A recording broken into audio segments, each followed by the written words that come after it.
Welcome to this explainer. Okay, let's just dive right into this, because today we are looking at something really fascinating.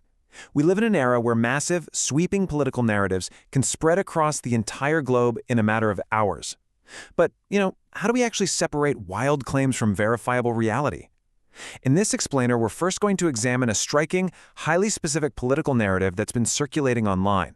And then, we'll pivot to explore the modern data science tools and open-source intelligence methods we actually need to neutrally investigate and verify these kinds of massive claims. Today's agenda takes us on quite a journey. First up, the new feudalism claim. Second, steps to a two-class society. Third, structuring unstructured data. Fourth, the investigative journalism toolkit. And finally, number 5, the art of data storytelling. Let's get started. All right, Section 1, the new feudalism claim. Let's get right into our case study. We're going to look at a widely circulated audio transcript that outlines a supposed coordinated blueprint for what essentially amounts to a new feudalism.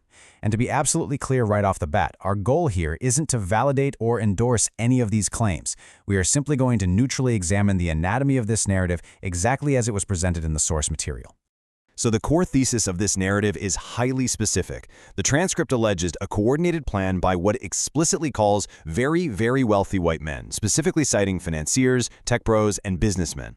According to this narrative, these elites have essentially decided that democracy just isn't working for them anymore. Instead, they reportedly want to replace it entirely, aiming to create what the source calls an Epstein class of rulers who actually view themselves as touched by God to be the chosen ones.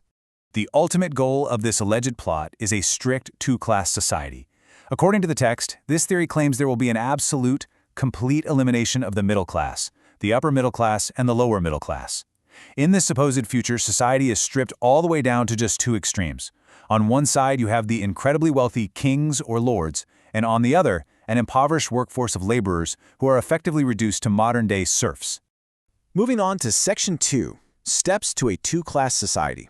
The transcript doesn't just make broad philosophical claims about this new world order, it actually outlines highly specific, alleged steps that are supposedly being taken right now, in real time, to achieve this two-class system.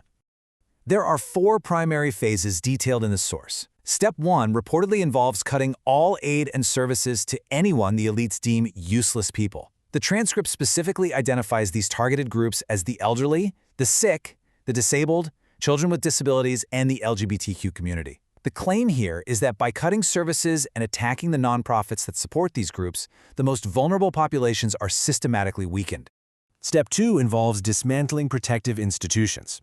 The source explicitly details that any institution capable of protecting citizens who don't directly serve these rich elites is actively being targeted for destruction. This supposedly includes dismantling the press, stripping power from Congress and the courts, and just eradicating advocacy groups entirely. On top of that, the source claims there's a relentless and successful attack on public education happening, deliberately blurring the lines between church and state to benefit private institutions that serve the children of the wealthy. Step 3 focuses heavily on gender. The transcript claims there is a highly coordinated effort to subjugate women to address a supposed worldwide shortage of future laborers. According to this narrative, the strict intended role for women in this new society is solely reproduction. To achieve this, the alleged plan involves removing women from the workplace and graduate schools while totally restricting reproductive freedoms like abortion and birth control. This effectively confines them to the house to produce the next generation of laborers, specifically citing a supposed shortage of white and black men to serve the elite. Finally, the text suggests current politicians are really just a distraction, explicitly labeling Donald Trump as the clown or idiot in charge, acting to rile up the public while all these steps occur in the background. All right, Section 3, Structuring Unstructured Data. Obviously, that is a massive, sweeping, and quite frankly, terrifying narrative for anyone to encounter. But sweeping, politically charged claims like these exist all throughout modern media. Which brings us to a really crucial pivot. As informed citizens, how do we actually investigate and verify this kind of information? How do we track real-world power? The crucial point here is understanding data types. A wild audio transcript, a YouTube video, or a collection of viral social media posts, these are perfect examples of what we call unstructured data. You can't exactly run a mathematical equation on a podcast rant, right? To test systemic claims, like whether public education funding is actually being shifted to private institutions or if taxes are systematically being raised on everyone but the wealthy, data scientists first have to convert that unstructured noise into structured data, like CSV files and relational databases, where verifiable patterns can actually be found. Once that data is structured, the real work begins. Using tools like Python, along with its super powerful NumPy and Pandas libraries, analysts can handle massive data sets. Pandas, for instance, allows an investigator to load up decades of tax records or funding data, displays summary statistics, and perform group-wise analysis. If someone claims the middle class is being eliminated, you don't just have to blindly take their word for it. You can use tools like Python to mathematically track the numbers over time and statistically verify if wealth concentration is happening exactly as claimed. Section 4. The Investigative Journalism Toolkit. Beyond basic coding, dedicated investigators and journalists rely on a highly specialized toolkit to drag structured truth out of the shadows. Let's take a look at how the pros actually do it. Just look at the sheer variety of tools available today. Organizations like Bellingcat use open source intelligence, or OSINT, relying on a network of volunteers to geolocate images and verify events on the ground. ProPublica uses data analysis to comb through massive government data sets to expose corporate privacy violations. Meanwhile, researchers are developing AI scrapers, which are basically tools that can navigate really opaque, badly formatted local government websites to automatically extract regulations and trace the digital footprints of political actors. And sometimes, the data sets are literally just too big for one single team. For instance, if you wanted to track the financial movements of that very Epstein class mentioned in our earlier case study, you might look to the International Consortium of Investigative Journalists.